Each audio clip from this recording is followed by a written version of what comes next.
Just mic'd up with Mikey Mahtook. Got the boys in. I got Lloyd. We got J. Mitch. We got Jackie Boyd. He tried to jump up, but he might have knocked it in. Good timing. Let's go. What a start to the Monday. I mean, I'm from Lafayette. My boys will come in and say, oh, God. So me and Joe on the ground. I got Joe in the headlock. And he's sitting there. He's punching me in the stomach. Like, punching me. Here, is everyone sitting around? Who here thinks Chico can practice today after having 5 full beers? And he goes, Chad Jones, right? Chad's doing the team 6 minutes. For 7 minutes, right? Chad's like, no, man, I don't think Chico can practice today. And I was like, I look back and I'm like, Jesus Christ. I saw you there. You were more fucked up than me. On the spirit plane had some issues, I think. She was sleep farting. You heard her or you just thought it was her? I sat right next to her and I smelled it. Whoa. What was that? Time for the show.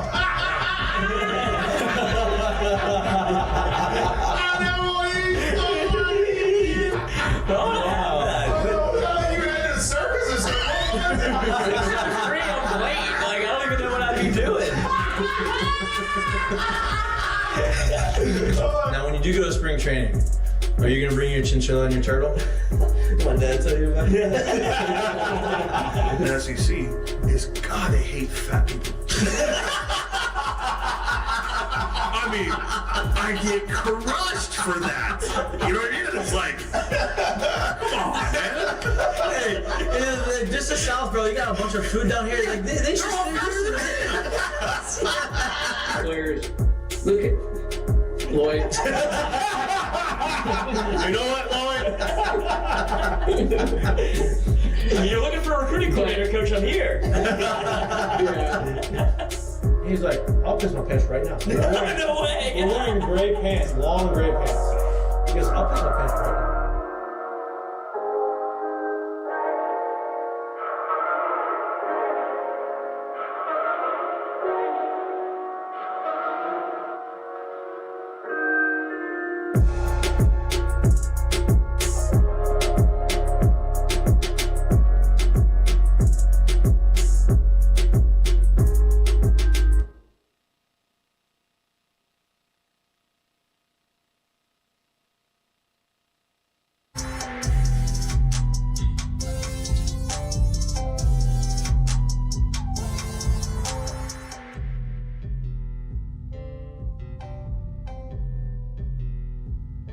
Hello. Welcome back to Mic'd Up. Today's Monday, March 31st.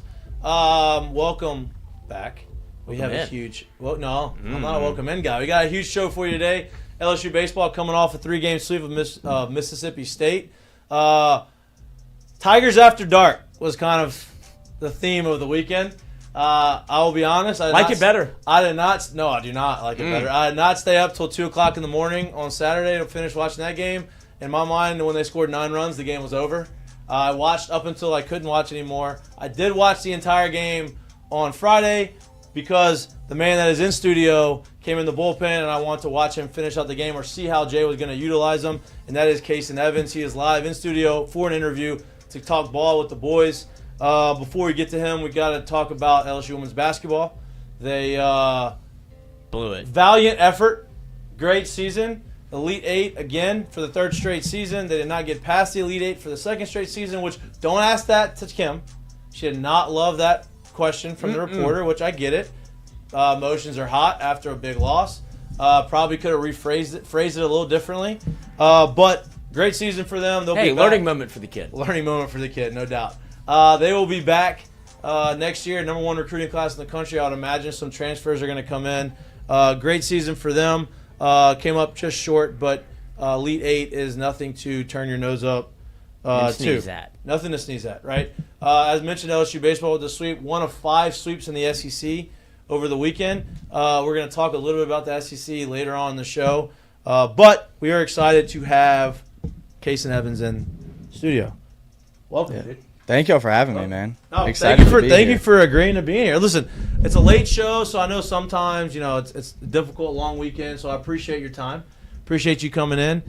We talked a little bit off air about the weekend. Before we get into you and the team and what's going on, how brutal is, hey, you're going to start at X, and never mind, this time, never mind, you're not going to start till 9:30. How brutal was that? It was so bad. Yeah. You can't even imagine. I think it was a 6:30 start time on Saturday, and then so everybody gets to the field around like 12, 1-ish, early hitting, like pitchers are there like messing around, Yeah. and then starts pouring, and we're like, all right, hopefully the game's still on time, and then we get the text message that says game's delayed, start time hopefully 7:30. Game's delayed, start time TBD. Uh-huh. All right, we're playing at 9:30, and everybody's just like, And how much of the time, like, what's the like, I guess, how much heads up do you get? we probably had an hour, I want to say. Yeah. So, like, everybody's rushing around trying to get changed. Like, nobody's dressed. Hitters are starting to go to the cage because they haven't hit in 4 hours. Right. Pitchers are starting to warm up. I mean, everybody's just kind of scrambling. So So I was telling this, I think I was talking to you about this, like in those long delays, at least in my experience, hitters bounce back pretty quick. Like, hey, get in the cage, get loose, let's go hit. But like the starting pitcher on a routine, understanding like this is what I do before every start, it's a little tougher for them sometimes because now they only got an hour. They got to flip the switch and get ready. You were a starter in high school. Obviously, you're going to eventually be a starter here. What's that like as a pitcher whenever you are supposed to have this routine to get ready, and then all of a sudden they got to throw it on you and say, okay, now you got an hour to get ready? I mean, as a bullpen dude, I think it's fine because you have the whole game kind of to prepare. Right. So, like, I threw the day before, but same thing happened the day before. So, I got ready, got stretched and everything, threw light before the game just because I wasn't fully stretched and warmed up. And then as the game was going on, I was kind of just doing my own thing in the dugout, just getting ready because I knew I was going down to the bullpen that day. But for Chase, when he started on Sunday, or Saturday, I didn't see him. Like, when the game was supposed to start at 6:30, I didn't see him until he started throwing in the outfield. I'm pretty sure he was still warming up. Okay, like, so he was always getting. He was always getting warm, and he can't get ready if you stay ready. That's right. He warms up like 2 hours before the game, like does his own own stretches and everything. Then he'll go into the training room, and I just can't imagine what he was thinking at that time. But I mean, he was locked in, ready to go. I think he pitched fairly well. Yep. Probably not the best, but in his mind, he was probably thinking he could do better, which everybody knows he can. For sure. If you don't get it in the eye, he probably goes back out there and ends up 5 innings, 4 runs, different than 4 innings, 4 runs. But it wasn't because they were hitting him. It was because He got hit. he got punched in the face by the baseball. Yeah, You know? Nice hand speed. That's it. Yeah, exactly. Well, had a big high hopper. Depth perception got messed up on the comeback. Late at night. Yeah, that's it. LSU after dark. Jay, you got a question? Yeah, Casan, I'm going to judge this not so much off of your performance, but just kind of how you go about your work. A lot of y'all, obviously, on the pitching staff came into college like as starters. Now you're pitching out of the pen right now.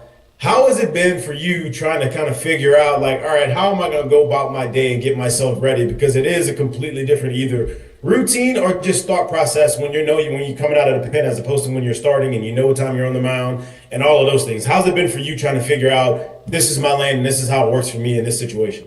Yeah, you're totally right. It is a completely different mindset now that I was a starter in high school. Like, I knew when the game was going on. I knew when I was going in. Now it's like you don't really know when you're going in, but they kind of give me an idea. So Coach Yeski will come tell me, he's like, go through your routine, go down there, and whatever inning, like, you could be a reliever or you could come out and close the game. So on Thursday, I went down in the 7th inning knowing that Zach was coming in right after Kate Anderson.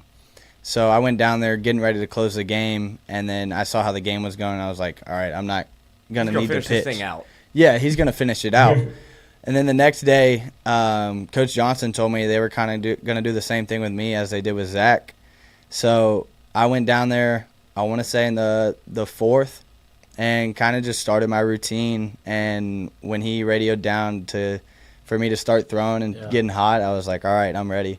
So it is completely different, but I think I've kind of got it down now that I've done it for a couple weeks. Did you, and I want to get back to that, but staying on that. So you come in, you finish the game 2-1, right? That shit fires you up. Like, Oh, yeah. when you're in a game, it's a 2-1 game, and you know that like every pitch matters. Like, does that fire you up? Yeah, they all fire me up. Like when I was putting against Missouri, I was like, all right, here we go. Like, no room to wiggle. Like, you got to be spot on. And kind of got a little rough in the 8th inning, as it did against Mississippi State. Well, whenever you punch the guy out in the 8th, I was like, he's gonna go nuts. He's gonna show emotion. And you just kind of like stared at him. I was like, oh, he's keeping it in. I had to because last time I did it against Missouri, like the whole dugout's like, oh, he just adrenaline dumped. Like, we're gonna have to get somebody hot, and I'm like, guys, y'all have no faith in me. Like, come on. And then like that time, I was just so mad at myself that I let those runners on. Right. That I just like, all right, I got through it. Like, on to the next inning. Like, I'm gonna go close this out now. Did you hit a guy, and he kind of like gave you the kind of like sized you up stare? Did you notice that? It almost looked like y'all are having a staring competition, right? Mississippi State, didn't you hit a guy? No, I didn't hit a guy. No, maybe not. Maybe it wasn't you. It was somebody. Maybe it was, I don't know who it was. Somebody hit him. Not you. My bad. Retract the question. Speak for somebody else. Yeah, my bad. That's my fault. But I did get stared at against Texas. Maybe that's what I'm thinking of. Maybe. But I didn't hit him. He got a hit off of me. But it was because it was the lefty DH, and it's like 0-2, and the second strike, I just like kind of smile at him. I'm like, I'm gonna get you out right here. Yeah. And then I hung a changeup, and he snuck it through the 4-hole, and I was like, damn. Damn, you got me. And then he looks at me, and then he starts talking, and I turn around and I see the board, and I'm like, this dude's batting 100. What is he talking about? I'm like, come on, dude. Speaking of Texas, so you talk about, hey, they said you were going to do the same thing with Zach. That they did with Zach with you. The week before, they didn't tell you that. The week before you came in, you were supposed to throw the game before. They scored a run, and they just said, hey, you're going to throw the next day no matter what. You go out there and you pitch, and you end up throwing 3 1/3. You finish out the game. They didn't tell you were going to throw that many innings. They just kind of kept putting you out there. What's that like, right? When you don't know, like, hey, because before that you were a 1-2 inning guy as the closer, and now they said, hey, you're going to go. We're going to extend you to 3 1/3, but we're not going to give you a heads up. We're just going to let you roll. How'd that, like, did you like that? Is that something you're like, all right, fuck it, I'm just going to keep throwing? Yeah, pretty much. Yeah. Like, I love throwing in big situations. Even though we were down, I was like, I'm throwing against the University of Texas. Like, I know I'm at LSU, but this is one of the biggest schools in Texas to go play baseball, or even just to go to school to. Yeah. And I'm like, this is just a cool experience. But yeah, I went out there after the first inning. I'm like, all right, I'm gonna keep going. Like, I wanted to, and like, I want to be able to go as long as possible, like however long they need me to. So when I get the chance to go 3 innings, 4 innings, like, I'm all for it. Yeah. Jay. So, yeah, I get the feeling you love, like, the competition part of this. Obviously, you're talking a little shit after you giving up hits, so I love that part of it. But you hit for so long, man. Like, you're a shortstop. Like, you're used to being in the box. How much has that side of what you've done helped you on the mound? Because when I watch you pitch, I literally feel like I'm watching someone that has no problem with, in terms of, if I feel like I'm going to get hit or not, by throwing my shit over the plate and I'm going to let it work for me. It seems like you're real comfortable with that. How much of that has come from obviously doing the hitting side of it and knowing how hard it is? Most of it. I mean, when I first got to college, my first at-bat was against Chase Shores. Yeah, exactly. So I'm like, all right. I step in the box. I'm like, here we go. Pitch for a living. Yeah. I was like, here we go. He goes like 98 heater at the top of the zone. I'm like, what did I get myself into? But, I mean, knowing how hard it is to hit and knowing, like, what those hitters are thinking in certain counts, I'm like, it's so easy to pitch at that point if you just make the right pitch. Right. Like, if you don't try to do too much or try to make the ball spin too much, like, if you throw a strike, they're going to get themselves out. That's pretty much all it is. And, I mean, having Coach Yeski in the dugout and talking to him every day, like, I'm in his back pocket every game, like, trying to figure out what pitch he's throwing in certain situations. Right. And then, like, I'm to the point where I can kind of guess what he's going to throw. And he's kind of seen that. So he's giving me props for it. But just having him there and talking with Cade Anderson after he kind of did the same thing I did last year, or he did last year, is like a game changer. Yeah. Like, Cade's one of my favorite people to talk to just because he knows. He came on last week. He's awesome. Yeah, he knows so much about baseball, and it's like I'll talk with him. I'm like, what would you throw here? And he'd be like, curveball, and then curveball would come. Yeah. And I'm like, all right, now I get it. Now I'm starting to Yeah. I'm starting to pick up what coach is thinking and stuff like that. As a hitter, I always love talking to the pitchers. Hey, how do you approach guys? Why do you do that? Because it gave me more insight because and you don't know me on the baseball side very well, but I was a mental midget. Terrible. I would overthink everything. And so I would always ask, I would end up having conversations like, hey, this is what I was doing. Well, you're an idiot. Why would you think that? This is what I would have done to you. This is why. And I'm like, okay, that makes a lot more sense. Sometimes you're in the moment. You don't really. Oh, yeah. I know what you mean. That's exactly how it was when I was hitting. Yeah. I was like, all right, what is he going to throw now? And then Right. he throws something completely different. And I'm like, God, it's so hard. Like, I cannot hit. You already? No doubt. Yeah, exactly. And so, look, people come in as you came in as a two-way guy, right? And I asked you this off air. Two-way guys like to think. Everybody wants to pitch and hit. You see Shohei. well, obviously, you see Shohei, but you see Skeens come in, and he was a guy that hit a ton of homers, and he had a high average. He's a catcher, DH at Air Force, but also a pitcher. He said, hey, I'm just going to pitch. I think that's probably my best. Great move by him, by the way. Mm-hmm. And then Worked out. his velo pops up from 95 to 100, 96 to 101, whatever it was. And then you come in, high school, obviously starter, shortstop. You're about, 94, 93, 94. Mm-hmm. In high school, you come in as a two-way guy, and I asked you, hey, did they say, hey, you're throwing 100, let's just put you on the mound? You said, no, I did that, actually. Yeah. I said, no, I'm just going to pitch. I think it's my best bet. And the minute you did that, your velo shut up. Kind of give me some insight into that. Yeah, well, when I was getting recruited, Coach Johnson was like, I love the two-way deal. Like, I want you to come here as a two-way because it allows me to have the same amount of people on the roster, but you can do both. Right. So it's kind of like one extra person. Right. And I was like, that's what kind of sold me. Like, that was my big thing. Going to college, that's a two-way. And so when I got here, I was like, all right, I'm going to hit like Paul, like hit a couple bombs in the fall. Well, that didn't happen. And then it's like midway through the fall, right before we go to Biloxi. Coach, I swear I can pitch. Yeah. I go into Coach Johnson's office, and I'm like, I think it's time to put the bat down and just focus on pitching. Like, this is gonna be my career for probably the rest of my life. Yeah. And he was like, I like that for you. I want you to still hit. I was like, Coach, I'm done. I'm done. Like, this is way too hard. Yeah. Like, I'm just gonna focus on pitching because trying to do both is just taxing on my body. Right. Because I would field and hit with the position players, and then I'd go and do the pitcher stuff, and I'm like, end of the day, I've been at the field for like 8 hours, and I'm like, jeez, Yeah. like, get me out of here. Mm-hmm. But I mean, he was all for it, and then when things started to go right and Mm-hmm. velo started to ramp up, pitches started showing up, he's like, all right, Yeah. now I know the why. Bat, take the bats out of his locker. It's done. Yeah, he told me, he's like, if you want, you can still like take some swings, get some ground For fun. balls. Yeah, like just to like keep your body like moving like a position player, because like some pitchers are not athletes. Like, they cannot move. So the only thing he can do is throw a baseball. Yeah, exactly. Yeah. And I'm like, all right, I'll like, that would be good. Like, I'd like to do that, and I honestly haven't touched a bat since. I'm not going back again. Like, I'll turn it to a kicker. Exactly, yeah. Well, my high school does a thing where it's like a alumni home run derby, and it's during Christmas break. So, like, before, like, I would go into the cages late at night and just take some swings because I didn't want to lose. Right. Like, I love winning. And so I'm, like, taking swings in the cages. I'm like, oh, my back's going to kill me tomorrow. And, like, I'm not hitting the ball good. I'm like, jeez, this is bad. And then I go home and it gets canceled. I'm like, come on, I did all that for nothing. Like, I'm sore. Like, I'm still sore. Like, can barely move, can't walk. I'm like, gosh. But I'm a pitcher. I'm a PO yeah, now. Look, pretty much. I'm a PO now. Jay's happy with it. We're happy with it, obviously. Jay, you got another question for him? Yeah, man. Early on in the year, obviously, you're only, 3 series through this thing right now?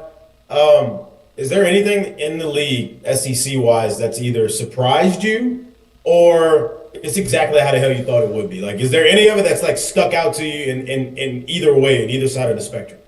Everybody's better.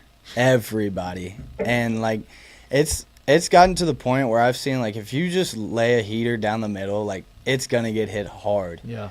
Like, no matter where it goes, it's going to get hit hard. So, Mississippi State, the last out of the game, Coach called a fastball in, and I was like, all right, I'm going to bust this dude in. Like, I'm going to break his bat. Yeah. I wanted to break a metal bat so Yeah. bad. and I left it over the middle of the plate, and he hits it, and I go, oh, that ball might be gone. And I was like, oh, here we go. And Your heart dropped. Yeah, it did. My heart dropped, and I was just like sitting there like, all right, what do I do now? And then Stanfield catches it, and I'm like, thank God. Yeah. But everybody's good. Like, from pitching to hitting, I think the only difference that separates people is the mindset. Yeah. It's completely different. Like, you can tell who does not think when they're in the box or when they're on the mound. You can tell who does. Yeah. Because of the mistakes that are made. I think most of the mistakes in baseball are mental mistakes, and those mental mistakes cause physical errors. Yeah, or mental self-doubt. Like, exactly. Oh, I'm not sure about this, and you kind of in between, and all of a sudden you miss a ball, or you swing and miss at a fastball at you. You're like, you come back there, like, God damn it, why did I do that? Like, I knew it was coming. Yeah, that was me in the fall. Yeah, I was like, all right, please hit this ball. Nope. All right, go back to the dugout. What'd I do wrong? Start stretching. Exactly. Like, see, I almost hit it. I did that when I came in the fall, when I came back from Christmas break, but I didn't have pitching to rely on. I was just an outfielder. I was struck out my first 8 at bats when I came back from the break. Worked hard too. I was like, damn, I'm gonna put. But I didn't have the opportunity to walk in the office and say, hey, I'm gonna pitch. Yeah. I didn't have that Can't opportunity. do that either. Yeah. You talk about being from Texas, right? You played at UT. Obviously threw really well. You were a big-time recruit to come to LSU. Why LSU? So you basically commit to TCU on their radio show. Yeah, y'all did. Yeah, that was different. They had us do like our own podcast, and y'all should have been sitting down. Or should have been standing up. Yeah, I was standing up, and I'm trying to look all professional, like using my hands and everything. I'm like, this is just not me at all. Yeah. And I'm lying. And yeah, well, no. So like being the big time recruit, like I went to visited A&M, TCU, and Tennessee, and here. And I tell everybody, I was like, I didn't really have I wasn't full on LSU until I came on my visit. What football game was it? Alabama. Yeah.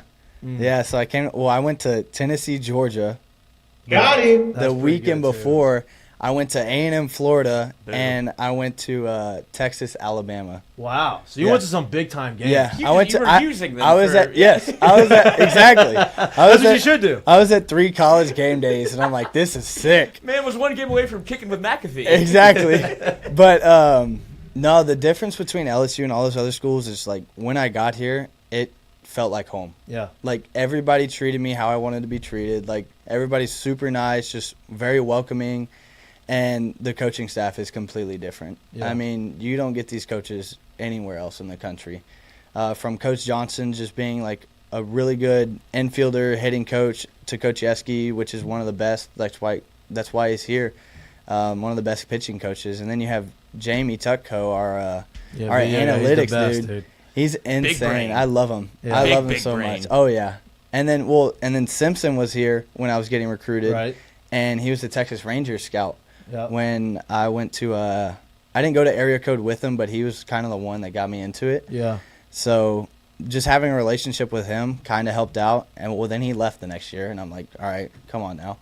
Went to Georgia, but he came back this year. They're shoving. Yeah, they're playing well. They are, but when he came back, I was really hyped. Yeah. But yeah, this coaching staff is completely different. And then also knowing like Cade Arambidi, Cooper. Yep. Big Texas influence here right now. Yeah. Maverick Grizzlies from Texas, isn't he? No, he's from Massachusetts. He's from Massachusetts. That's right. That's right. Well, Maverick Grizzlies sounds like a Texas name. That's why it gets me. I know he's from Mass. The Air Force. Well, I think he's a little too big. Well, actually, Paul Skeens was in it. You never know. Yeah. Mav's like 6'10", though. Yeah. He's a monster. He can't even throw in the bullpen, the new bullpen. He was hitting the roof. Oh, dude. It's so like the way they have it set up, it's like janky as hell. It is, which I wish they could make it bigger. Are they gonna fix it? I mean, they gotta fix it. They're gonna do something. So we have 3 mounds right now, and the one all the way to the left, like only lefties can throw on. Yeah. Because like all righties, unless you're like a sub dude, will hit the top of the thing. Yeah. And like the catchers can't. Like the catchers have to like step to the side and like throw it on a dot back to you. So I think what they're gonna do is just put 2 mounds in there, so we can get like 2 pitchers going comfortably. Yeah. And you don't need 3 mounds. Yeah. But I've never You're seen in a bad 3 spot mounds in a if you got bullpen. 3 guys going at the same I've time. never seen 3. Like, who? I don't even know whose Never. idea that was. I don't know, How did you do but that? I kind of like the setup because it's hidden. Like you're away no, from the for fans. sure, for sure. They just need to make it bigger for y'all to be able to like, and y'all can't just hang out down there. You'll have to be in the No. dugout, Yeah. and then you have to. Yeah, Coach will send us down there. Yeah. Like the other day, I was talking with Gavin. I was like, I kind of just want to go hang out in the bullpen, pen. and he's like, dude, it's a Tuesday. Like you're not even pitching, and I'm like, I can't go hang out down there, and he's like, no. What if Coach needs you? And I'm like, oh, you're so right. So pitchers are in the bullpen that aren't up. Like if you're not up, can they sit in the bullpen or they? No. No, So everybody's in the dugout. Everybody's in the dugout, Have yeah. their ears perked up. Like, Yeah. what's Casan? Well, I mean that's Yeah. the bullpen in pro ball is like guys are in the dugout up until the bullpen guys are in the bullpen, obviously, because it's not like hey go get loose. It's just sit in the bullpen. But some of the starters will be in the dugout for like 3 innings and then they'll go out there and hang out. The guys who aren't up will go out there and just hang out. Turf time. Yeah, and bullpen's fun. As an outfielder, you and the bullpen guys get to hang out a lot. Oh yeah. Um, Jake Brown does that a lot. Yeah, I knew field. it. Oh my gosh. Yeah. He'll come up. Oh yes. He's like my best friend though. Yeah, I he's the love best, him so isn't he? much. Yeah, he'll come up to the bullpen and he'll just like start talking and we're like, dude, like You need to hit. that was the last pitch of the warm up. Like you need to go back. And but it's hilarious. But it's so much fun down there. I love being in the bullpen, and I never thought I would say that. yeah. I was like always against pitching. I'm like I want to hit in the pros. Like Yep. I want to go as a shortstop, and then But then you get the ball in your hand, you control the pace of the Yeah. game. It's like it's kind of you're like the quarterback. It's like this is my show. yeah I kind of dictate how good you're going to be or not be. exactly. It's like every That, strikeout. he also told you that, and he saw 99 was sinking. He was Yeah, like, that you know helps what? too. Yeah, but it's like every strikeout is like a home run, and I'm Yeah. like, all right, I could do a lot this. more strikeouts than homers. Exactly. For sure. Yeah. Yeah, no doubt. How close was what about the draft? How close were you? How was that ever a factor, or you knew that you were going to want to go to college first? The draft was a factor Yeah. for sure, and I had set my number pretty high. I told my agent, I was like, look, I want to go to school, but if they hit this number, I'm going. Yeah, right, for sure. So, That's how it should be. But after the first day, when I saw I knew Derek was coming to school, when I saw Schmidt pull out his name and then Cade, and I called my agent. I was like, hey, Something's happening. Yeah, I was like, hey, if they call, just tell Yeah. them no. I'm going to school. So I left that day, and I was coming back to see Kale.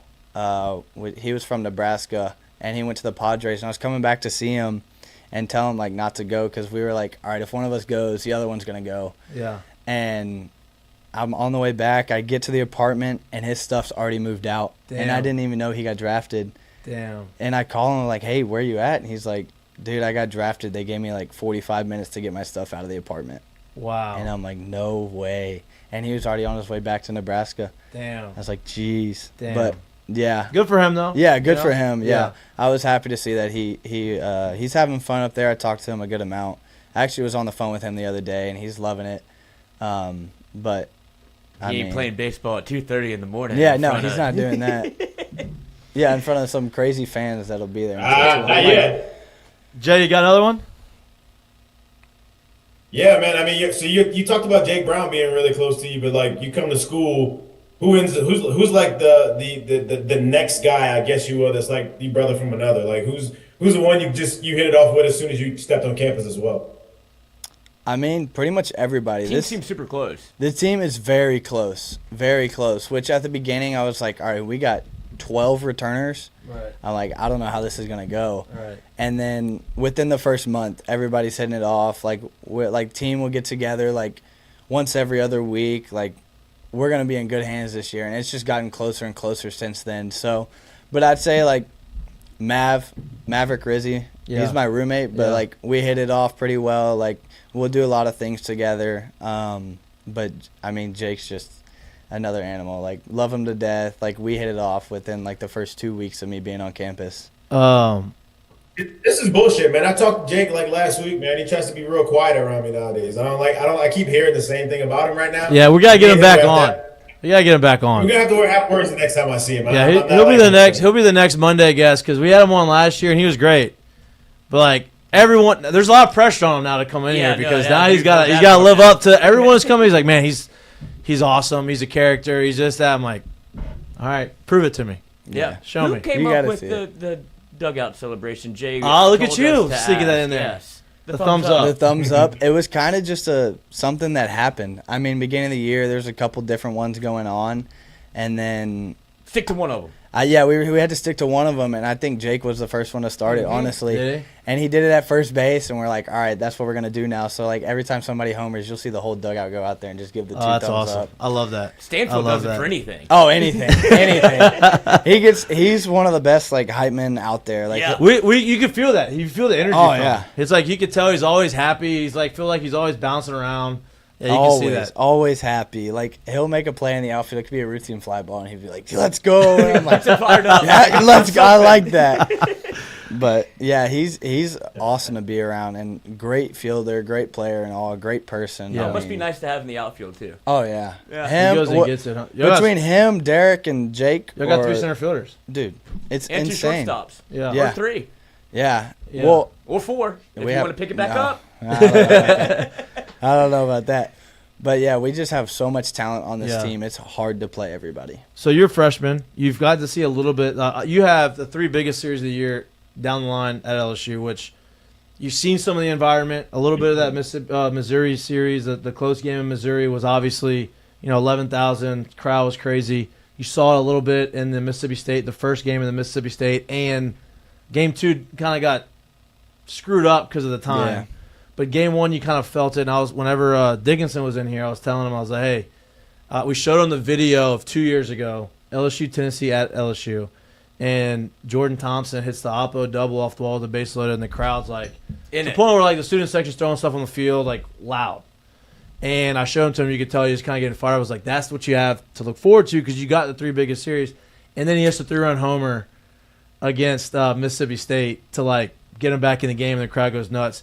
How does that, like, you've got a little taste of it, and how awesome is that to be able to play here and know that, damn, we got that in the tank, and that's not even the best game, the biggest game we got. Yeah, no, I'm super excited. I mean, when he hit that home run, I forgot. Eyeballs. Oh, I forgot who was next to me, and I look over and I go, I've never heard anything this loud, and I was like, at that Let him moment, hear. I'm like, I can't wait for the Arkansas Yep. and Tennessee series. And Alabama, too, because they're good, Oh, too. Alabama. I Yeah. forgot about that one. But, yeah, those series are going to be insane. Insane. Somebody asked me, do you think you're going to break the attendance record of the 23 Tennessee versus LSU series? I think so. That's what I said. I said, Yeah. I think so. I think there was like 13 something Yeah. at that game. And I was like, I think we might get to 14. Yeah. I mean, it's It's illegal. Yeah. it's going to be awesome. You're Yeah. hanging off the rafters. It's hard to control. You're going to want to throw 200 miles an hour. Oh, yeah. Right? Like, you're going to get in there, you're going to get an opportunity, the crowd's going to go nuts, and you're going to want to throw the ball through the guy's face. Yeah. And it's just... Well, you know. opening day was like that. I was talking with Gavin, and he goes, you're probably going to be first out of the pen. I was like, how do you know? And he goes, I just have a feeling. And I was like, all right. He goes, you're going to get opening day arm. I go, what is an opening day arm? Like, my arm's going to stay the same. He's like, no. You won't feel a thing, and you're going to try and throw 100 miles an hour. And you almost did? Almost Did you did. touch 100? I touched 99. Yeah. Yeah, but I was like, after the game, I was like, dude, you weren't kidding. I didn't feel a thing when I was out there Yeah, on the you're mound. floating. And I was like so nervous. Like when I'm in the bullpen, it's kind of bad. I get nervous to the point where I have to shit. Yeah. I play a lot of guys like that. Dude, I'm telling you right now, I play a lot of guys like that. I'm going in the game and I'm like, Wait. I better not shit my pants. Oh, and there's no bathroom out there.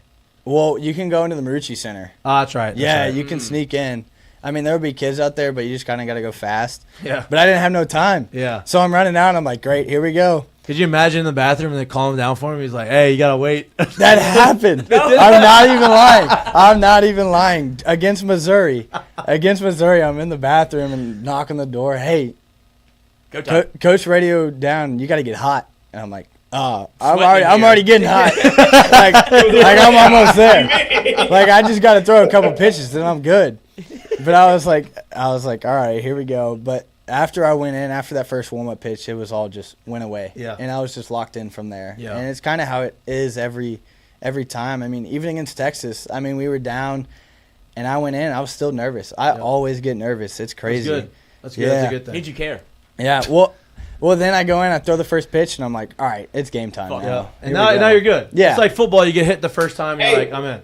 Jay, you got one? Yeah, I mean, it's a quick one. This isn't what I was thinking, but since you just brought it up, the bullpen shits, do you give like the courtesy flush too, or are you just like one time and then you out of there? Like, Keep it in the toilet. No, I do not. That's so foul. Yeah. Well, because the bathroom is it's the pro players' locker room. Yep.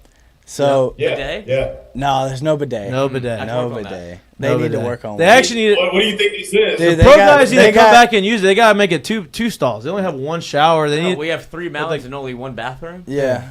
Well, yeah, and they got terrible toilet paper. It's Terrible. Like, it's like sandpaper. Yeah, you gotta bring your wet Terrible. wipes. Yeah, exactly. Yeah. I can always keep some in my bag. There you go. But People like Vet sponsors. move. Yeah.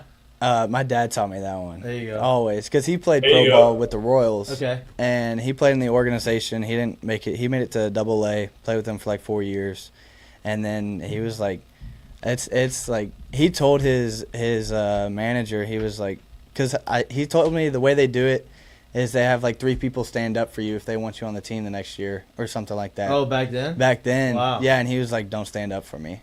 Oh. Yeah, I'm he done. told- Wow. Yeah, he goes, "I'm done. I want to get a job, start a family, all that stuff." Wow. Yeah. So, but he's told like all of his stories from pro ball are insane. Like Just the shitting? the King Court fines that they would do. Kangaroo dude, court. the kangaroo courts. Yes. Dude, the best. Kangaroo court. And I'm like, Yeah. I like It's the best. we've had some and they're fun, but I can't wait till pro ball Yeah, when because you get it's some money in your it's pocket. a different yeah, animal. no doubt, no doubt. Jared, you can ask the real questions you had. Oh God, I forgot what the real question was. Oh, I got one. Yeah, Go ahead. the real question I got is Bear Jones. I'm sure you played with some guys that could swing it before. Watching him swing it, have you played with anyone or seen anyone in person that hits balls harder than he does when he really squares the ball up? No, no, simply monster, dude. no. It's crazy. Like he'll hit a ball. It doesn't matter if it's a home run or a ground ball. Like half the dugout, it just goes over because they Sounds have different. the TrackMan iPads that they gave us this Yeah. year, and they'll all go over there and they'll check the exit velo and be like, 115, jeez, and nobody's close to it. And we're Yeah. like, what is this dude? He should on? have hit 3 home runs last weekend. Oh yeah, 3 balls to right He's one of field those were guys, over too. 100 miles an hour. yeah, and it doesn't even look like he got all of it. Yeah. Like he got jammed. Like there was one, I forgot who it was against, and he hit one, and I was like, that's a foul ball, and then it goes out like right next to the foul pole in right Oh field. yeah, I remember that. And he's just like standing Yeah. there, and he's like, "Ooh!" And it went out, and I'm like, "What? Yeah. How?" Job It's like what out. Aaron, it's No, like what, yes. like what Aaron Judge does. Yeah. Aaron Judge gets beat on fastballs, but he's so strong. He gets it out to right field. Now, Yankee stay in right field's a joke, but still, he hits it out. I mean, I've seen him get jammed to hit the ball out to right center. Yeah. Like that's Releases the barrel. No, when Jared squares it up, it's like yeah, it's scary. yeah, Like I'm glad I don't play infield anymore because I do not want to feel that ground ball. no doubt, dude. That's You play infield in against him or no? Never. I was talking to him the other day in the dugout, and the third baseman was playing back, and I'm like, dude, you should lay down and bunt. And he goes, I was thinking about it, but I can't. I gotta swing. yeah. Well, that's what I mean. Dickinson loves the bunt, loves show the it. drag bunt, And he's really good at it. yeah, and that's why like I would try to show it, and it was all show. I stunk at bunting, but he does it, and I'm like, just swing the bat, and he still does it. And I'm like, Works. And he's get. What happens is he gets a couple of bunt base hits. Now the third baseman has to come in. The ball gets past him on singles that may have been not Yeah. single. Right? There's rhyme and reason. Braswell's also really good at bunting. Mm-hmm. Yeah. So good. Yeah. And I think, no, it was Stanfield that was up at the plate, and it was a suicide squeeze, and he pulled back, and Jake was running Oh yeah. on, I think it was on Saturday, Yep. and the ball got away, and Jake scored somehow, Yep. and I'm like, that dude floats around the bases. Yeah. Yeah. He flies. Flies. Yeah. He. People don't realize how fast he is. I don't No. think. No, Yeah. they don't. And you see him in the outfield, and he'll track down a ball, and you're like, how? Well, it's like that's our whole outfield. I mean, Stanfield tracked down a ball, and I'm like, how did you just catch that? Yeah. Like, I would have been And 30 easy. 30 feet away from it. But Um, I guess that's why I'm not an outfielder. Well, that's a luxury to have 3 guys out there that can go and get Yeah. it, right? Because a few years, like, there was a stretch of time where they didn't have – LSU's known to having outfielders like that, 3 Yeah. center fielders, guys who can run. Well, there was a stretch where they had decent outfield play, but I remember one when true center they fielder. put Trey Morgan out there in left field, yeah. and Yeah, he yeah. was one of the best first basemen in the Right. country. And I'm like, Right. what are we doing? Right. And so, I think that was more to show that he could do it for the Yeah. draft than anything. And then The they luxury. realized once it came down, and it says, "Hey, you're gonna be over in first Yeah, base. we're gonna bat All right, below we're not for gonna lead we're not off." gonna move you." Well, like we got those 3 in the outfield, and we still got like 2 or 3 more in the dugout. Josh Pearson, Ethan Fry, Yep. Ashton Larson, Mick Paul. Yep. It's like we're so good that we could play any of these dudes Right. and still win. Well, I want to talk to you about that. Right? You talked about the freshman class that you had come in, and it kind of felt like you hear it a lot in football. Freshmen come in, obviously, you don't have the draft to deal with, but they come in, and all of a sudden they start recruiting, and like now it's like you got these 10 guys who are like boys because of the recruiting side. Like, hey, we're going to go in there together. We're going to bring an national championship, all this kind of stuff. For baseball, it's unique because you have the draft, but then you don't usually see a group of freshmen as highly touted as y'all were all come in and basically kind of talk to each other like, oh, man, Cade's going there. Schmidt pulled his name out of the draft. All these different people, and you're like, call your agent, hey, bro. They kind of got something cool that they feel like they're about to do. I feel like I'm going to miss out. I'm going to go do this, and then I'll be in the draft later, and I'll make my money later. You had 5 or 6 guys do that. Do y'all talk about that as a freshman class? Like, hey, we're kind of the future. Like, we all come in here. We're super talented. Let's go out and win multiple national championships here. Yeah, all the time. Yeah. Like we talked about it in the summer when everybody got back, and we're like, we're the future of this program. Like we're here for the next 2 years. Yep. So we got to be close as a group, but we also got to add other people to our group, as in like the freshmen coming in next year, the year after that. So we just got to keep the team close because I feel like last year the team wasn't close. That's what I've heard. Yeah, and so that's what they've told me, and they're like, this year that was our big thing. And Coach Johnson even told me, he's like, look, I'm going in the portal, and I'm getting dudes with talent, but also dudes that are really good locker room players. Yeah. And I'm like, all right, I like that. Yeah. Because I like being able to, like, talk shit to the No kids doubt. in the dugout. No doubt. And they just give it right back to me. 100%. And I'm like, all right, I like that. That's how it should be. Yeah, but just us being so close, I think, is a game changer. And even the freshman class is really close. Like, all the pitchers are super close. We're trying to do stuff together to make us, like, a brotherhood. Like, almost like, hey, you give me a call, I'm on the way. Yeah. Mm-hmm. Which I feel that with some of the players already, but I think the whole team can get there. Well, any national championship, to any team that wins, whether it's college, pro, wherever, that's what you have, right? Like, me and Jay in 2009, makes us feel really old, but, like, I was a freshman in 2009. He was a junior. And we're still best friends however many years later, and it was because of that. Like, that whole team, super close. 2023, that whole team, super close. Like, you still see them together. They're probably still all on a group text. You didn't really feel that last year. Now you feel it again this year. Like, that's super important, especially having the young group of guys plus the guys that were freshmen last year now are sophomores. Like, they'll be juniors, y'all will be sophomores, then you'll bring another freshman class. That's how you build the longevity of success. So that's good to hear.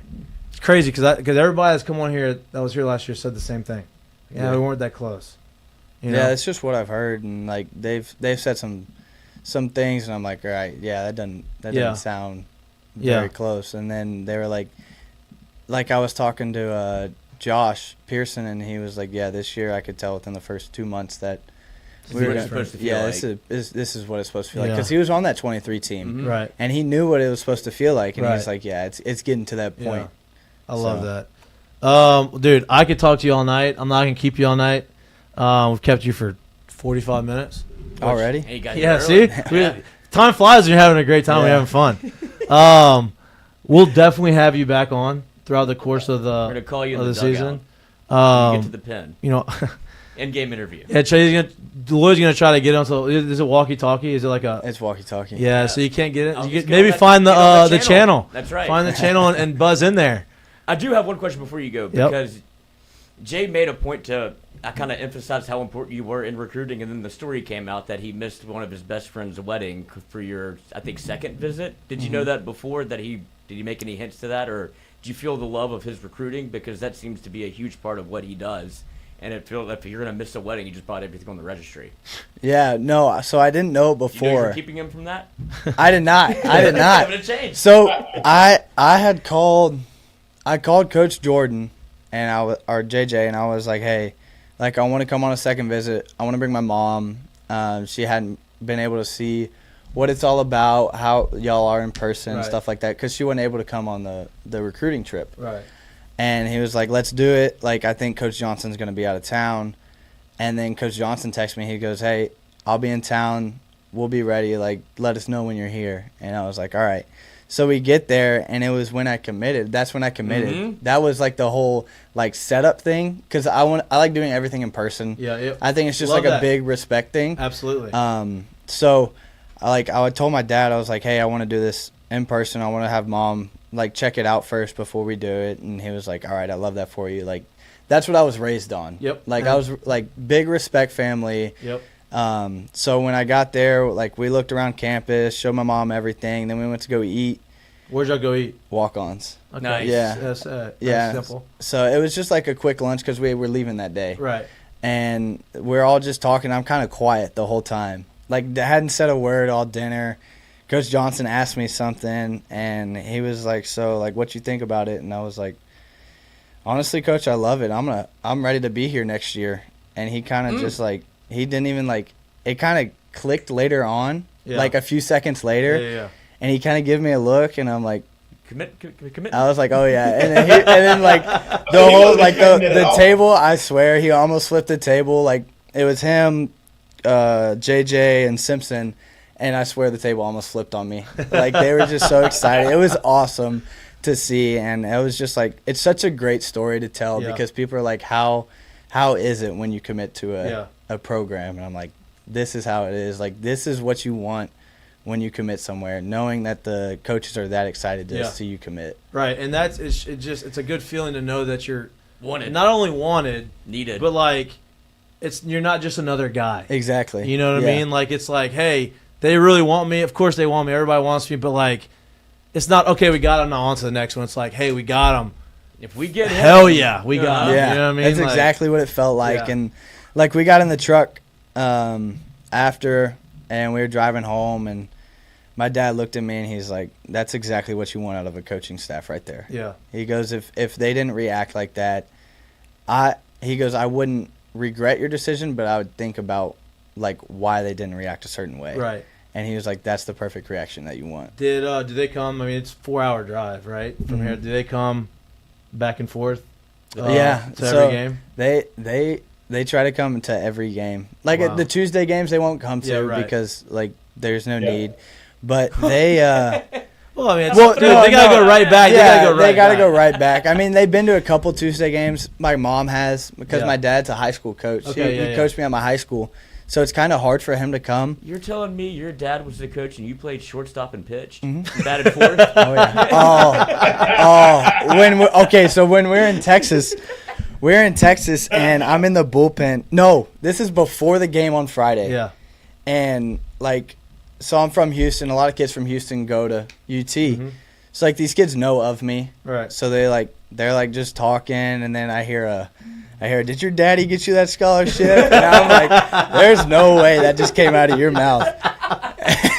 I just look back and start laughing. So you love when people talk shit to you. Oh, I love That's it. the best. I love it. As long as they're like funny and creative, like the aggravating, obnoxious ones that like don't really say anything and just yell at you. Like, all right, dude. No, yeah. Some Give of me them some like material. some of them like get on me. Like at Texas, there's this one dude. He started like talking about my mom and like Yeah. my family. I'm like, all right, that's too far. Yeah.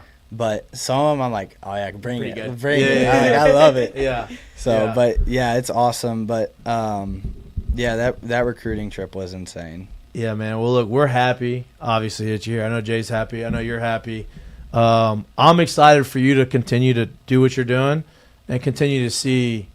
Like, you haven't seen it yet, right? Like, you've seen some bits and pieces. You got a little taste, but, Yeah. like, you're going to see it. Y'all keep doing what y'all are doing. You're going to have 3 top 5 matchups potentially at home, which is Regional, super. yeah, you got postseason. Like, I'm excited for you to be able to experience that for the first time, which I wish I could go back and experience it for the first Oh, time. Mikey tries to. Omaha Mikey's a different beast. Oh yeah, maybe Omaha. You'll see Omaha Mikey. I'll go have some fun out there. But man, we're huge fans of yours. Obviously, we keep up with y'all. We're gonna continue to keep up with y'all. So keep doing what you're doing, dude. Keep balling. We'll have you back on the show here. Throughout the course of the Next year, Monday. because I mean, you're in. awesome, dude. Listen, you're exactly what I hoped this conversation was gonna be like. Like, just a ball player talking ball and like having a great time. You and Dickinson both kind of like jumped right into it and just said, hey, let's just have a good time talking baseball. So I appreciate you, dude. Good luck the rest of the way. Good luck this week. Enjoy Norman. Thursday, Friday, Saturday series, right? Yeah. Hopefully it doesn't get rained out. Is it supposed to rain again? Oh, it's supposed to rain. It's supposed to be windy and cold. Oh my God. It's supposed to. Yeah, it's supposed to be worse. Like it's supposed to be like one of those early games that we had where it's like 30-mile-an-hour winds at 40 degrees. Oh, dude, I thought that was over. We're over that. You go to the it's Norman. You never know what's going to happen up there. You're right. There might be a tornado that comes They're through. not supposed to be in the SEC anyway. Yeah, well. Hey, but they are. They are. I got to give it to them. They're doing pretty They're good. playing well. So it's going to be a good matchup. Yeah, but, absolutely. I mean, they have no fans. Yeah. Y'all go over there and I'll take care of business and get back here. Yeah. I think when we show up, I think we're going to have more fans than them. Yeah. I was looking at their opening day. Like, somebody posted it, and it was like LSU 11,000, Oklahoma 850. Oh. I was like, what? Oh, like really no fans? Yeah, really no fans. Wow. Yeah. I don't know if it's grown ever since they've been doing really good, but yeah. Wow. We'll see what happens. That's brutal. Boomer. Well, go take care of business, come back, and then you got 2 road series, then you got the home stretch. So yeah, for sure. Keep doing your thing, brother. We appreciate you. Thank y'all, man. Thank y'all for having me. Of course, anytime. Hopefully made your mom proud. Yeah. Hopefully she's listening to us. I think she's happy. Right, I think good. she's happy that I came here. Happy that she was excited that I was coming on here. So. Perfect. That's important. Yeah, man. Awesome, man. Big Thank mom you. Appreciate you, brother. For sure. Hey, I saw your mom today. Yeah. Yeah, big. Yeah, you know, Big mom it's all show. about the moms. Yeah. All about the bombs. That's what they do it. Thank you, brother. Yes, sir. All right, brother. Take it easy. Yes, sir. Thank y'all. Yep. I said thank you. Yep. Jay, he says thank you. I think Jay Johnson. It's up. I'm here. Yeah, it's up. Catch. A+. A++. One. I mean, number one. Yeah, you checking to see if they got stuff. They got all their stuff. Hey, I'll say this. It's pretty easy to see why he's having early success, right? No doubt. That's not that hard to. Listen to me. As comfortable as it can get. Listen to me. He's very comfortable in his own skin, and that's what you need. Not only is he comfortable, he's a baseball rat, dude. He talks to the pitching coach and tries to understand why he calls pitches in what situations. And now he's starting to. He probably doesn't even need Yeski to call pitches anymore because he kind of understands. He's already said that. And it's only 3 weeks into the SEC. That shows you, one, he's super talented, but that shows you how dedicated and how committed he is to being the best and understanding that. And you can tell he loves baseball. Like, he loves being out there playing.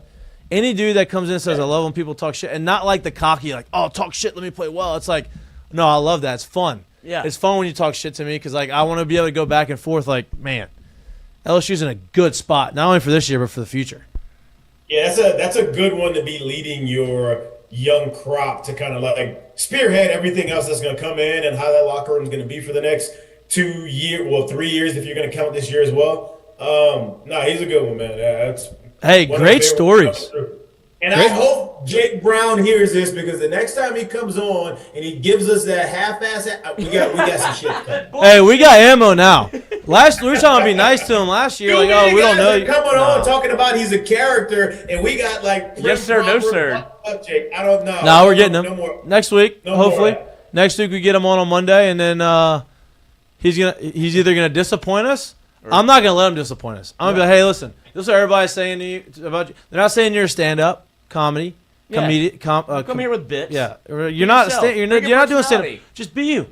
Bring your personality. That's what you need a sign here. It says bring your personality. BYP. But man, it's it was a awesome conversation, obviously, and then to hear him talk about how close the team is. Obviously, we've heard that multiple times, but to hear him talk about the guys that were here and say, hey, this is what we knew went wrong, and we're not letting that happen again. Gives me a whole hell of a lot of confidence in the future of LSU baseball, because that's the one thing you worry about, right? That's the one thing you worry about when you have new teams coming in every year is losing that culture, not having leaders step up.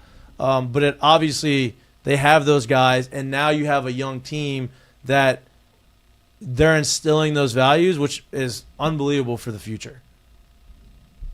Yeah, so I like, if you remember correctly, going back to 2023, when they brought all the psych people in and I'm not saying that they haven't done that since. I'm just saying when they did all those things to make sure you cultivated a culture in the clubhouse, and then you go out and you win it because obviously you had a ton of talent on the team as well. Well, the next year, it's easy for people to think just because you put on purple and gold or just because you put the work in or just because you show up that you'll find a way to win. And it almost seems like that's kind of been recreated this year, and understanding that there was a missing piece. We didn't do these things as well as we did them in 2023, and those things are starting to come, and you're starting to see it. I mean, I told y'all earlier before we started the show today, I'm not talking about stats. I'm talking about in terms of elements and what you went through and how you went about the weekend. I personally thought this was the best, most complete weekend that they've played so far this year. Yep. Right? You go out and you win a high-scoring game. I think it was 8-6, I believe, on Thursday. High-scoring game that could have gone either way. The next day, they bring in this lefty absolute ace who is a dude on the mound who you can tell that they count on him to kind of swing the series back in their favor. Like, he's the one that they want to be able to say, hey, you go out and shut us down. You keep the pitching. You keep the bullpen at bay. We can use whoever we need to use on game 3. And they beat him. And you can say, oh, well, they beat him and he wasn't sharp. He wasn't on. It was a 2-1 ball game. Yeah. 2-1 ball game. You go out and win that game. So then you show you can win that way. And then on Sunday, you boat race. Yep. You put up 17 on Sunday. Like, that was their most complete weekend. And it's like, all right, this is what I'm seeing. If a team can start recreating this week in and week out, now you're looking at someone who can do sustained damage over a long period of time and can perform at high levels against other high-level ball clubs. And look, people are getting angry and complaining about, they weren't sharp. They're walking a bunch of guys. Chase Shores needs to be in the bullpen. All this kind of stuff, right? Like that's not the case, right? Yeah, maybe they're walking a touch too much to too many guys right now, right? Maybe they're trying to figure out who's going to be the bullpen guy, right? Or the guys they can count on outside of Cowan and Casan Evans, right? But Chase Shores gave up. It's not like Chase Shores giving up 8 runs a game. He gave up 4 runs in 4 innings, and he would have gotten through probably five innings had he not been hit in the face. He had 1 bad inning. And that inning wasn't even that awful. He got ahead of counts. He gave up some 2-strike hits that he probably wish he would have had back. Casan Evans talked about the 6-hour rain delay. I'm not making an excuse for him. You got to go out there and you got to perform the best of your ability. But 6 hours as a starter when you know that you have a starting routine, like that affects people. And I thought he came out and he was lights out. He had a tough 3rd inning, but he comes back in the 4th inning after getting hit in the face and not giving up another run and able to keep it. Obviously, it was 9 runs early on. But able to keep it in a situation where it's like, all right, I'll put them in a good enough spot. Offense is going to continue to swing it, and that's what you do in the SEC. Skip Bertman used to say you need 2.5 starting pitchers to win a World Series, right? You need to have ace 1, ace 2, and then guy who can get you 4 to 6 on Sunday consistently. Give up 4 or 5 runs. Offense better swing it. You have that plus more, right? Chase Shores is not a 2.5 pitcher. He is a guy who could be an ace on any other team, and he's finding his way. I thought he looked better this weekend than he did the previous weekend. He was throwing his fastball. What's that? No, go ahead. I thought you were just finishing up. His fastball kept the velocity. He had 1 inning where he maybe lost a little bit of the command, but he was ahead of more guys in counts, and I thought he looked better, and he's going to continue to get better. Wait till he figures it the fuck out, like all the way. Yeah, I love that we're saying this because I just for shits and giggles, I like to be able to compare. And obviously, everything's not 1-to-1, but it gives you an idea of how hard this stuff is and how things start to come. It's fair to say at the end of the year, last year, as far as for starters that LSU would throw out there, you were pretty convinced that Gage Jump was going to go out there and give you a very strong outing. Fair? Is that fair to say? Very fair.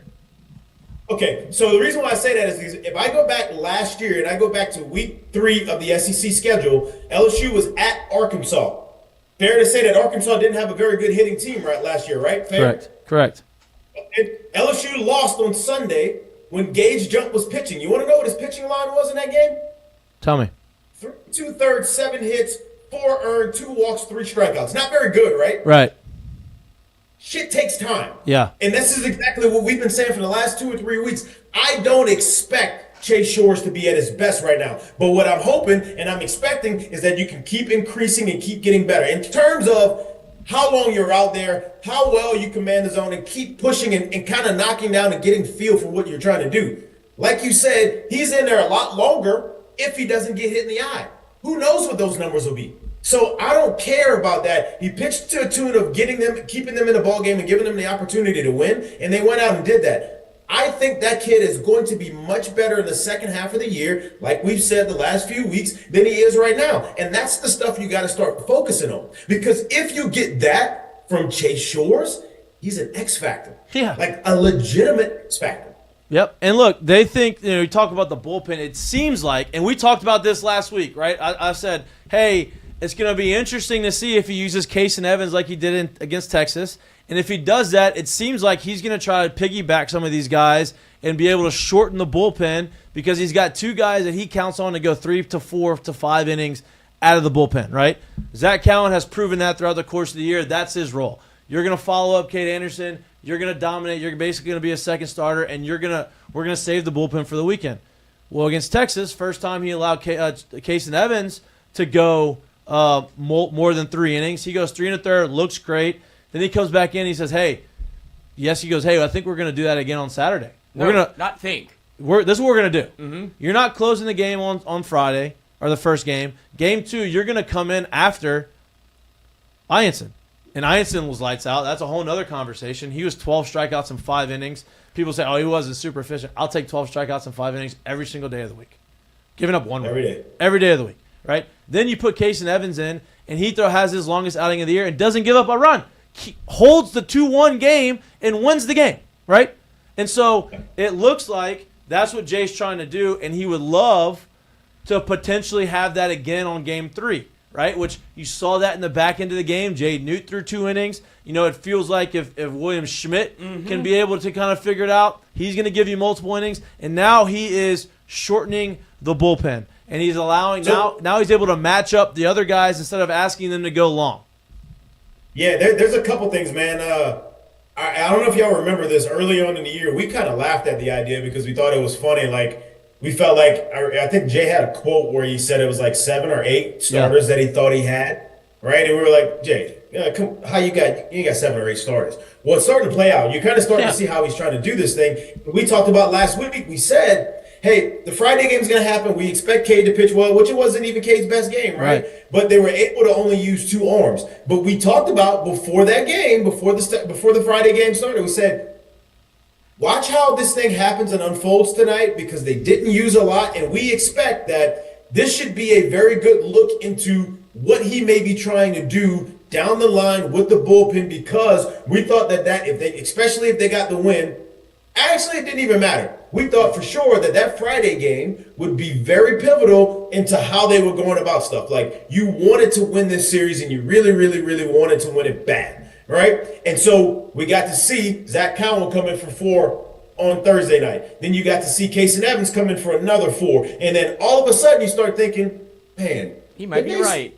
Didn't they start extending William Schmidt before? Like, weren't they trying to, that he was 1 or 2 innings and then all of a sudden he started throwing 3 or 4? So maybe they're trying to do that, and maybe that's what he meant by, I think I got 6, 7, maybe even 8 starters. Yep. I think that's what he's meant. And look, and people, baseball fans, people who watch Major League Baseball and watch the Rays, and they're like, oh, we've seen this not work in the big leagues where you have piggybacks and you have a guy. Yeah. But that's because those guys in the big leagues, it was scheduled. Hey, you're going to throw 4, and then you're going to throw 4. You're going to throw 5. This is not scheduled. This is, hey, you're following him based off of the type of game it is. And if he goes 7, you got 3. Or you got 2. If he goes 6, you got 3. If he goes 8, you got 1. Right? But you are going to come back behind him, and you're the next guy up. Right? And if he's got 4, then you've got, as long as you can go, or we can have a bridge guy to get to you. Right? But usually it's whatever he's got, you're coming out behind him, and you're going to get us to a spot where we think we can win the game. And because that offense is going to play. Yeah, and I like the strategy, right? I like having these guys because now what happens? Now those guys, Cade Anderson, let's say maybe he comes back, but you lose Ianson, maybe you lose Chase Shores. Now you have 4 guys who have starter innings, right? And pitched in the SEC, but not as a starter. And so now that seamless transition into that weekend rotation is that transition into the weekend rotation is seamless, and it's a lot better. I will say this too, and you just talk about the weekend rotation. I'll talk about the postseason. You truly never know what situation you're going to get into in the postseason, and dare you get into that double elimination situation where you're in the regional, you need another starter. Dare you get into the losers bracket if you're able to make it to Omaha, you need more starters. This is obviously something that's on his mind, and he's showing you we got the capability to do this with some of these guys, and they're able to be extended. This is going to be very interesting on how this plays out towards the back end of the year. No doubt. And listen, the best part of their schedule is coming up, right?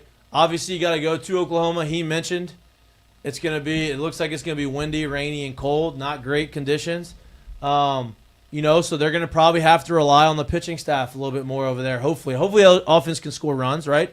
But the pitching staff's got to be good. Can't give up a lot of free bases, right? But then after you get past that, you're going to Auburn, which obviously Auburn's a really good team. And then you got Alabama, Tennessee, and Arkansas all here at LSU. So you're getting into the meat of your schedule, and it feels like they are starting to kind of figure out who they want and where they want them to be. And it looks a lot better than it did. It feels a lot better than it did last year. Yeah, so they've done pretty much what you need to do. Like, you go on the road so far in the SEC and you don't get swept. Obviously, you'd love to win the series, but if I'm going to sit here and I'm playing against another top 10, top 5 team, you come out of that weekend with at least one win, you don't get swept, you're in a good spot. They had a chance to win one for sure. Other game, you could maybe make the argument for the Sunday game, but obviously it didn't really go that way. The offense never really got going that day. But you go on the road, you don't get swept, you take care of what you need to take care of at home. So far through the SEC season of this season, they've done what you need to do. They've put themselves in the right position, and now they're building to be able to go into that meat of the schedule to where you don't have to go and do God's work to be able to put yourself where you want to be at the back end of the year. You just got to go be you. You just got to go play your game. And I think that this is cool to see that this is where they're at, because it's a lot easier to go be you and go play your game, especially with guys that are unproven in this league for the most part. Right. Without having to have that thought process of you need to win right now. Doing that shit they had to do last year just to get into the postseason, you don't ever truly want to be in that situation. Right. And yeah, like if you could do it, it makes you feel good on the back end of it, but that's not where you want to be. And the teams that usually go to the end of it, they're not usually in that situation. Right. So it's cool to see they're doing what they need to do now, because it usually bodes well for a team towards the back end of the season. You know what's wild is LSU keeps winning outside of the Texas weekend, and they keep falling a little bit in the rankings. They're 5th now in the rankings, and after going 3-0. Now, obviously, all top 5 in the SEC, all top 5 in the rankings are in the SEC. You have number 1 team Tennessee, number 2 is Arkansas, I believe. Number 3 is Georgia. It's Georgia and Texas. And number 4 is Texas. Number 5 is LSU. Right, like. Obviously, the rankings don't matter. It just shows you how talented the SEC is and how good they are playing, right? I don't think Georgia hasn't gotten to their best part of the schedule yet. Tennessee's got some big matchups coming up. And so it's all going to start unfolding, but I'm excited that the 3 biggest series of the year for LSU are going to be at home. Sets up so much differently than last year. So much differently, right? And LSU gets off to a good start. Mm-hmm. You're not chasing anything. You have confidence going in there. Goes a long way, where you start off rough, even though you're better than your record shows. Now you're chasing, and there's a lot more pressure. Yeah, there's a lot more pressure, and you start pressing, which ends up meaning like you don't win maybe games that you probably should have. Yeah, I agree with that, man. You doing what you need to do now, it allows you to play free and be competitive and not press when you bring in a Tennessee, when you bring in an Arkansas. So what they're doing right now is actually it sets you up for where you really want to be to go play the way you need to play against those top teams. Yeah, and I can't talk about the offense enough, and this is the last really thing, but they have been better than advertised, I would say, right? We talked about before the season, I don't know how the offense is going to be. Are they going to be good enough? Are they going to be explosive enough? I think they've been that plus a lot, right? They've shown they can hit the ball at the ballpark, and we talked about that. The one thing we did say is Barrett Jones is going to get his homers. He may not hit 28. I would imagine if I had to put money on it, he's going to hit 20-plus, right?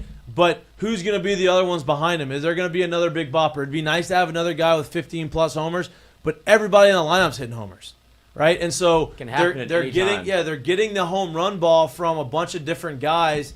And at the end of the year, I think you're going to see a lot more guys with 10 homers than you do with another guy with not 2 guys with 20, but a lot more guys with 10+ than you probably expected. So I still think that homer and bunches thing is coming too, man. Me too. Like I keep watching Poppy behind the plate, and I'm like, man, I'm telling you, he's getting more comfortable. Look, he's catching a lot more this year, so maybe you won't have the offensive production that he's given in the past years where he was, but like bunches are coming, and maybe that ends up being that scary bat that hits either right behind Bear or 2 spots behind Bear, where you realize, like, I can't just put him on because this guy will leave, and he will leave in the quickness. No doubt. I feel like that's continuing to come with him. Yeah, and look, Milam last year showed you, like, at the end of the year, he hit the home runs in bunches. He had a nice stretch here with homers. He's gone through a stretch where, he may go through a stretch where he doesn't hit a ton of homers, still getting hits and getting on base. That stretch is coming again with home runs, like 3-4 home runs over a course of a 2-week period. That puts him at a different level, right? Dickinson had that big stretch early on. He hit a home run, over the weekend, and a big homer in big situations, another big double in big situations. You'd imagine he's going to have a situation where he's going to have, a weekend with 2 or 3 and then, that kind of stretch. And then you talked about Luis Hernandez. He hasn't even gone through the stretch yet. He hasn't gone through his bunches stretch yet. He's sneaking homers. He's getting more comfortable. Those guys are scary because when that guy gets hot and now he's hitting 4 or 5 home runs over a 10-game span, now all of a sudden the ball's going out of the ballpark. But they've shown that they don't need that to score a bunch of runs. Curiel is second or maybe leads the SEC in walks with 29. He is number. I lost it. He's top part of the SEC in walks, getting on base a ton. He's reached base in every single game of the season, which is impressive for anybody, but more so a freshman. And so they've shown that they are going to put pressure on you, whether they're hitting home runs or not. And I think that's a big difference from what you saw last year. Curiel, number 2 in the SEC in walks, number 3 in on-base percentage, number 4 in batting average, number 4 in runs, and number 6 in hits in the SEC. Mm-hmm. Freshman. Jared Jones, number 2 in hits, number 3 in RBIs, number 3 in total bases, number 5 in batting average, number 5 in runs scored, number 5 in home runs, number 5 in doubles, number 6 in slugging percentage. I don't want to play LSU if I wasn't LSU. Pretty good. They're scary. That's your 1-2 guy. And then Dickinson, I don't even know what his numbers are, but they're pretty good. And it doesn't even matter what his numbers are because he's been coming up clutch in those situations. Hey, how is he gonna be able to hang with the elite pitching? 96 at the eyeballs, 3-run homer. Worked out pretty fine. Another ball at 95 plus, whatever, right center field gap, double. Like, he's coming up with some big knocks, and then you got everybody else who's doing big stuff. Milan's been steady Eddie throughout the course of the year. Offense has been great. Offense has been way better than advertised. Oh, and he can put Fry in at any point, and he can leave. raking. Jake Brown hasn't gone through his homer stretch yet either. Right. And he can go. Right. They're scary, man. Nope, they're doing well. Obviously, a lot of season left. Big weekend this weekend. You're going to an unfamiliar area where Casan, there's not going to be a ton of fans. It's going to be bad weather. Mm-hmm. Every reason to feel like against a team that's good. Letdown spot. Right? A team that's good. It's not that Oklahoma. You're going to like a Missouri where you have to no. You're going to a team that is good, very talented, very capable of beating you, and you're not going to have a lot of the energy around. You're not going to have the fans. Bring your own juice. And Oklahoma is used to that. LSU, not so much. So you're going to have to go and bring your own juice to be able to go and get those wins. But it's going to be fun to watch. It's a big test for him this weekend. Just sidebar, it's you want to see if they can bring another level up or sustain the level that they played at for 1.5 games against Texas. You want to see if they can bring that for 2 full games, for 3 full games, and see what comes out on the other side of it. It's a hungry team. It's a team that I think they just went to Alabama and lost that series, played well, but didn't win that series. Like, they need this one and they want this one at home, right? So they're going to be all about this. This is an interesting one for LSU. Well, and look, in Oklahoma's in the same boat as Texas. Hey, we're new in the SEC. SEC is the big bad SEC, best baseball conference. First year, we're trying to make a good impression. Like, we're trying to show that we belong here. And so they understand it, and they're going to go out there and they're going to try their ass off to try to win the series. It's going to be tough. Good test, big test. They passed the test this weekend. LSU. Who? Oh yeah, no doubt. This is another one. This is the next test. I think that's what people wanted to see, though. I think that's why. Obviously, there's a lot of conjecture. They wanted to see less walks. Yeah. Too many walks. Why are you throwing 2 pitches for balls to start off? Hey, baseball's hard, dude. Sometimes it's not going to be perfect. It's just, I love to strike out 10, walk to 0 every game. I'd like to throw a perfect game. But it's hard, dude, and especially with the elements that happened. It's just there's a lot of different things in baseball that You could make so many excuses if LSU didn't sweep. right, and they did. They'd all be valid. And not only did they sweep, they had 2 nut cutters. Mm-hmm. The first game was your ace didn't give you the length that he's been giving you all year, Different and tests. you had to go out and you had to come back. You had to win a game. You did that, and then on Saturday you were going against one of the better pitchers in the SEC. They're number 1, and you were able to scratch 2 solo homers. Your pitcher nutted up and he balled out and he had to have it right, and he gave you 5 innings of 1-run ball, 12 strikeouts. And then the guy behind him had to have it, nutted up, and went 4 innings, giving up no runs, giving up 1 hit. Like you can't ask. Like he's not going to be perfect, but that's pretty fucking perfect for me, right? Like that's pretty good, right? To be able to have that opportunity, and then on Sunday you're able to bang out enough runs early on to where you took a lot of pressure off. Wasn't perfect, but you didn't give up. Chase Shores didn't give up 10 runs. It wasn't like it was a 15-13 game. The game was never close. You came in here and said that we were going to 10-run them. Right. So, but that you said great first test. We'll see this next big test they have this weekend. It is going to be. He said the term adrenaline dump, which is very true, and that's what's going to It's going to be tough to go to Oklahoma and try to manufacture. That's why it's a juice. test. Yeah, it's a test. This is a professional. They got a real. This is a professional. Well, they got the real box. Right. And now you have to go on the road, and it's going to be windy and shitty, and be like, "There's 500 people here." This is a professional weekend for them, and I know Jay knows that. Honestly, even if they had a great crowd, or if it ended up being a great crowd, I just think you went on the road against somebody who was hungry before and wanted to show you that they're here as well, and it didn't go how you wanted it to go, right? So now you got another chance to do it after you've had another sweep at home. Can you live up to the test? Because once again, we mentioned this a little bit, but this is still a young team, man. Like they haven't done much in this league. Like there's a lot of guys on this team that are new to this league. I don't care if they're wearing purple or gold. So these are things that they're learning as well. Yep. And I think something like that needs to be understood because there's milestones and things and hurdles that they have to jump along the way to understanding. All right, this is how you need to be able to move in this league to be able to play. And a lot of those things, it comes with experience. It comes with time. It comes with I've done this before, so I understand it now. Yeah, no doubt. It's going to be. Understand it now. It is an interesting weekend. It is a weekend I think that they understand, right? They know what to expect, and so I'm excited to watch to see how they respond to another set of adversity at Oklahoma. Bad weather, different type of bad weather, but hopefully it clears up and it's not as bad as it's supposed to be. No, it'll be shitty. But I don't doubt, based off the makeup of the team and what we've seen, I have no doubt they're gonna figure that out. The criticism that is out there is only because how good you are. People they wouldn't watch and they wouldn't care and they wouldn't criticize if they didn't think you were good. Yeah. Nobody talks about men's basketball because they're bad. Well, men's basketball just did get a big transfer from Mississippi State. Another one. A 6'10" center. Let's go. There you go. I'll get excited. Yeah, women's basketball lost Maya Smith. Samaya Smith. That's Samaya crazy. Smith gone. They must be bringing somebody in. Yep. I was just. Jay, let me ask you a question. Samaya Smith train. I was very excited to see what she did the next year. She's been playing well. Jerry, let me ask you a question. Stay on the basketball. Stay on the basketball conversation. The situation that happened with Auburn. Texas A&M and Kentucky. What you got on that?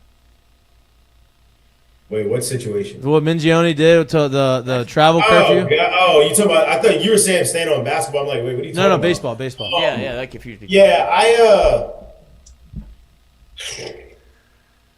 Is it a little Bush? Is it a little Bush? Yes. Is it smart move? Yes. I understand what you're doing, man, but we've seen this happen in travel ball for kids and stuff like that. People finding a way to do it, but this game of baseball was always meant to be, especially once you get to the college and the pro level. It's kind of hard to do this stuff at high school and or travel ball and or kids travel ball, like legitimate kids travel ball. But once you get to college and professional ball, this game was meant to be played for 27 outs.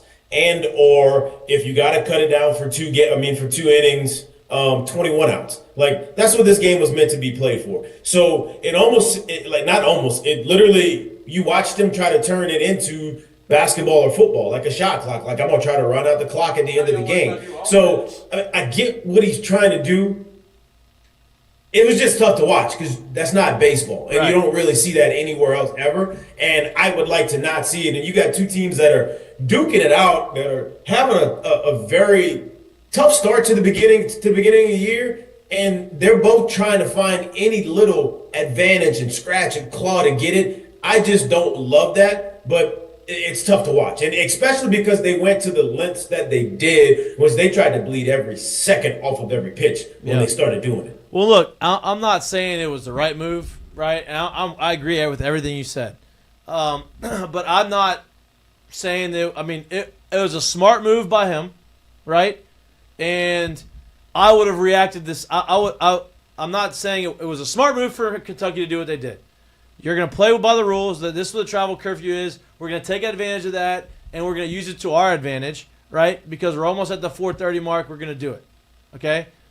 So maybe a little Bush. I don't say, oh, he's wrong for doing that.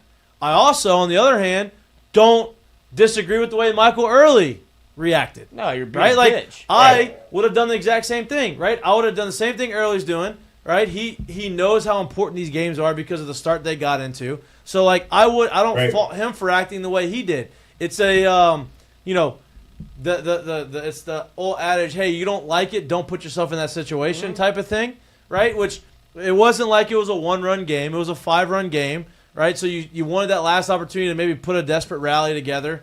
Yeah, I mean that's. But it's just it's Early said like I wish we'd have struck out to get to the ninth. Right, if you'd have struck out with 429, I would have struck out on purpose. On purpose, right? But it's just, it's the rules of it, and Kentucky played to the rules, First SEC series win this year. That was their first SEC win, and that was it. So so like that's my only thing, man. That's just tough to watch on the other side of it, because you never seen baseball played like that. Right. I don't necessarily love baseball played like that. I don't necessarily would love to see people start playing the game like that, especially obviously with the travel rule, and that's pretty much the only time you can do it. It was just funny. It was just not funny. It was just weird to see that, and I just think once again, 7-inning game, 21 outs, 9-inning game, 27 outs. Right. That's what baseball. Right, and I'm not saying I like it because I don't. But I don't fault them from doing it. You know what I mean? Like, I'm not like, hey, if I'm in his shoes and my job is on the line and I'm doing what I'm doing and I'm trying to get back to where we were last year, I can't sit here and say that I would do much different. Like, because he played within the rules of it. Right. I'm just saying as a fan, 100%. And or if I'm in the other dugout, I wouldn't love the shit. Like, 100%. It wasn't. 1,000,000%. I wouldn't even like it if I was in Kentucky's dugout. I'd be like, man, there's a little Bush, but we're going to win. They got the series, right? It was a big series for both. I think you'd like it anyway. Mm-hmm. Hey, I will say this. Everybody does the whole fucking chest pump thing now. I know, I hate it. Why is everybody doing that? Every team does it now. Except for LSU, which I love. Yeah, LSU does not do it. No, we give your thumbs up. I don't know. What's the saying? What do they say about it? When there's two strikes, and you phrased it some way, like 2 for you, 3's on me. Isn't that what they say? Oh, yeah. It's the first 2's mine, the first 2's on me, the third one's for the team. Yeah, it's so dumb. I can get a hit or don't. Yeah. Well. I was curious your thoughts on that. I think we're pretty pretty much on the same page with the thoughts of that situation. What if it was? If it was closer, I would be more pissed off if I was early. You know what I mean? Like. Go ahead. Go ahead. If it was a one run, go ahead. Because what I was about to say, it wouldn't have happened to him. If it was a 1-run game, and they did that, it's like fuck, man. Like you beat a bitch. All right, we really have a chance to win this. It's a 5-run game. I'm not saying they couldn't have come back, but like the chances of coming back 5 in the 9th, not as high as coming back with a 1-run game. Right. Either way, I think it's also easy to kind of look over it right now too. But like, what if that exact same series was happening in the final weekend of the SEC slate, and those two teams were in 1 and 2 fighting for the SEC championship? Yep. Who in the hell would want to see that? Right. So like like I said, 21 outs, 27 outs. That's what I believe in when it comes to baseball. I agree. That was tough to watch as a viewer. Yep, I agree 100%. Yeah, I guess in a different sport, it's like getting mad about taking a knee. Because there is like a legitimate clock on that. Right. And that's the thing. Like, there's only a clock in the SEC on Sunday when the Travel other team days. has to fly. Yeah. Because there's a travel mandate. That's not it. Like, that would never happen in regionals, super regionals, College World Series. That doesn't happen. It's a regular season thing, and that's why I said at the end of the regular season slate, like, it's not like that because that's not literally what the game is. That only comes into play because of the travel rule. Correct. Ugh. 5 sweeps. The biggest pitching contest maybe ever. Yeah. Those two. Yeah. Good Lord. 5 sweeps in the SEC last week. Georgia, another one. They're 8-1. Tennessee, another one. They're 8-1. Arkansas, Start keeping tabs on Georgia. another one. They're 8-1.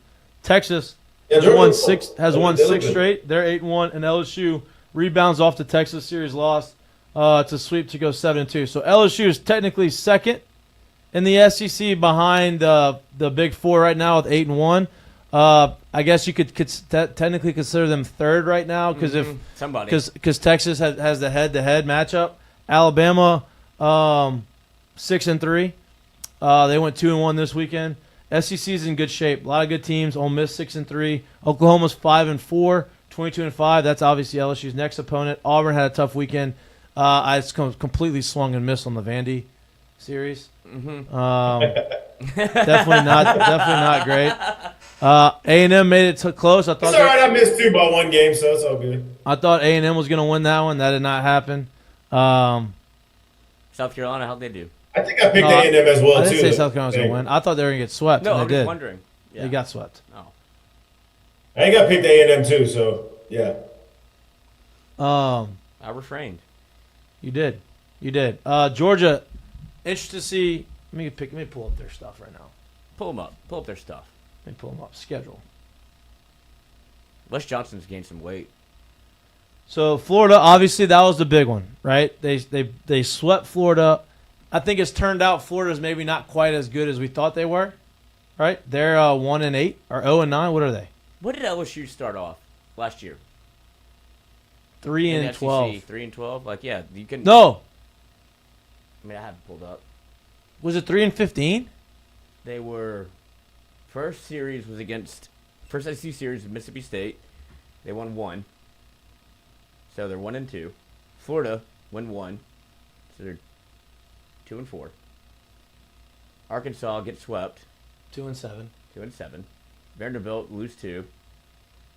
So they're 3-9. 3-9. Get swept by Tennessee. 3-12. Lose 1 to Missouri. Win 2. So they started 3-12. So then they 5. went. So they went 2-1 against Missouri. Mm-hmm. So then they're 5-13. And they had to sweep Auburn. Remember how they had to sweep. They Yep. win 2. Yep. So they're 7-14. And then they get 2 of 3 from Texas A&M. This is when they started to heat up. Yep. Yeah. So that's 9. That's 9 of. It's 9 and 16, 17. And then they lost 2 of 3 to Alabama. Then they had to sweep Ole Miss, swept, and that's what got them to. Well, my fun point. Year, crazy year. So not fun right. So now. Florida not in a good spot, right? So Florida not quite as good as people thought, but it was at Florida, right? So they swept them at Florida. They swept Auburn. Auburn was playing good baseball. I'm talking about Georgia right now. Mm-hmm. This next weekend's a big test for them. Going to Texas, right? Texas did it to LSU. I'm interested to see both teams. How is Georgia going to fare at Texas, right? Another road trip. I know their first one at Florida was a success. This is at Texas. In What the happens? Yeti yard. How are they going to swing it? They scored a bunch of runs against Florida. They're going to continue to do that against Texas. And they got Arkansas at home after that. So these next 2 weekends for them are huge. But they've been impressive. Yeah, the last 2, like Wes Johnson, good hire so far. They've been very impressive. Yeah, he got them back on the map. Obviously Tennessee's schedule is They're good. no, Tennessee's great. Yeah. Tennessee is very, very good. I'm just trying to look at their schedule, right? They got, same thing. Florida, Alabama was a big one. That was a good series for them. South Carolina. Now they got A&M at Ole Miss, Kentucky. Then they got at LSU, Auburn, Vandy, Arkansas to finish the season. So,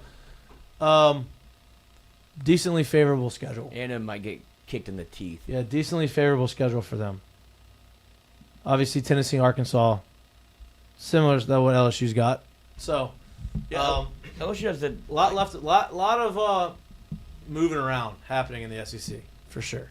But it's good to be on this side of it. Yeah. LSU's they're real. Yeah, real.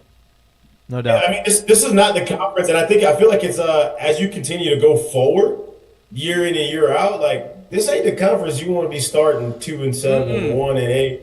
Pressure gets to you 0-6. quick. Ain't it, man? This is a tough conference to come out of when you're starting that far behind the 8 ball. So yeah, you want to be on the right side of that thing. And that's why I'm not panicking about LSU start whenever they've continued to look. They've swept both home series, and then drop 2 at Texas. Like that's gonna happen at some point. And to be able to sweep when you're supposed to, you never are supposed to sweep, right?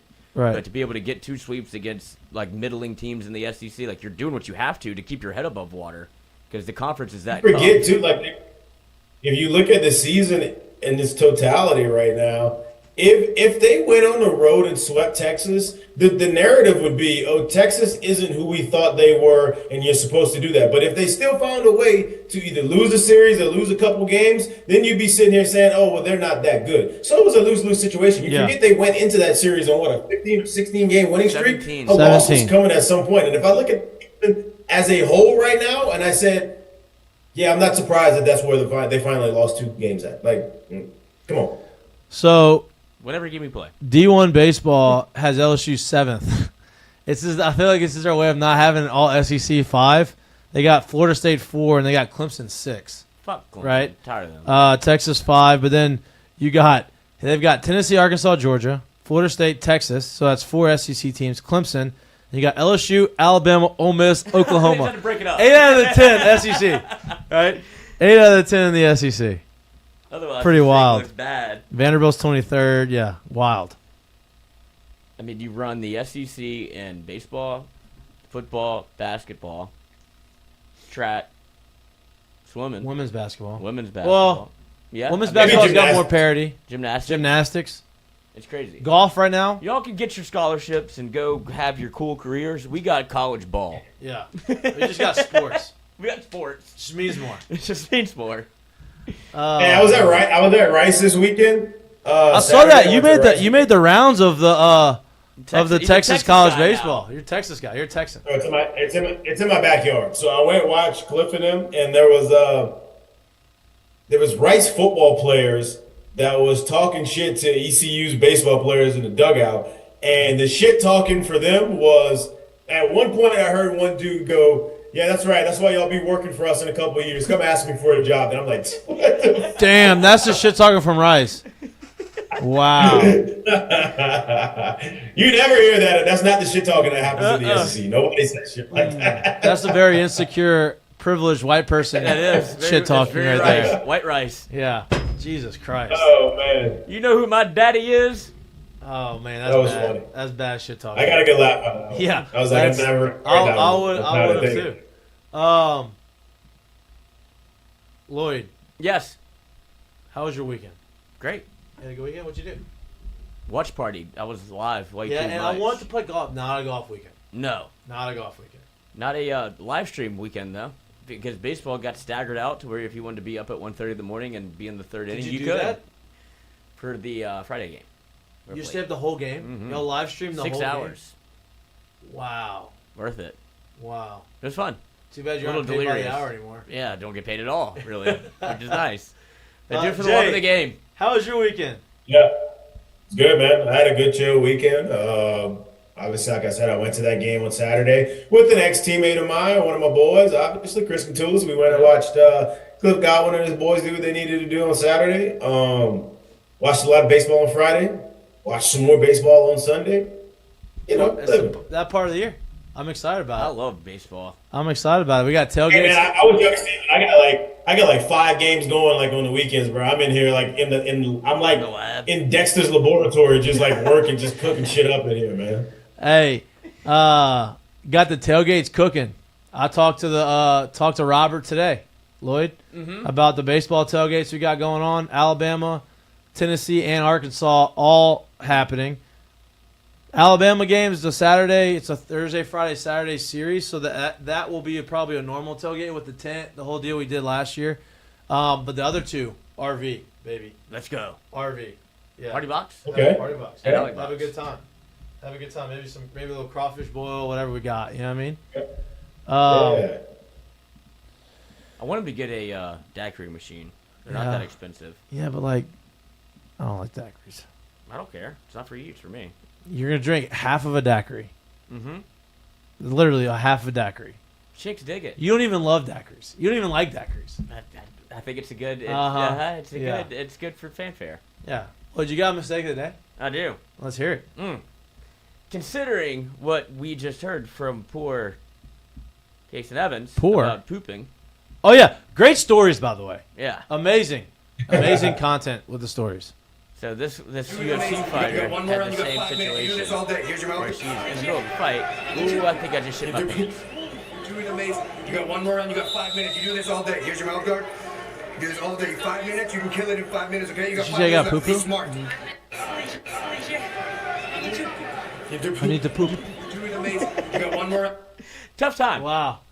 And listen, that's not like hey, let's just hold it. That's like you're getting squeezed and beat and fucking. One shot to the stomach. Very, very likely you could shit yourself. Yep. Very, very likely. Casan Evans just has to throw a baseball. Yeah. You're not gonna get hit in the stomach. He talked about the nursing. I've had guys I play with. Always had the nervous shits. Would always shit right before the game or before something they had to do before they had to go pitch. I've been around that. Did you have anybody that threw up before the game? Not that I know. Yeah, I played a dude that used to throw up on the mound. He was a starter. Mm-hmm. Marcus, our guy that does. Not kidding. Our guy behind our bet guy. Yep. Big throw up before every game. I wasn't a throw up guy. Sometimes I had the poops. There was also a guy. And it sucked as because I would have to add the baby powder. And so you have to go do the poops. It's like, God damn it. You got to redo it. Yeah, I had to get new baby powder.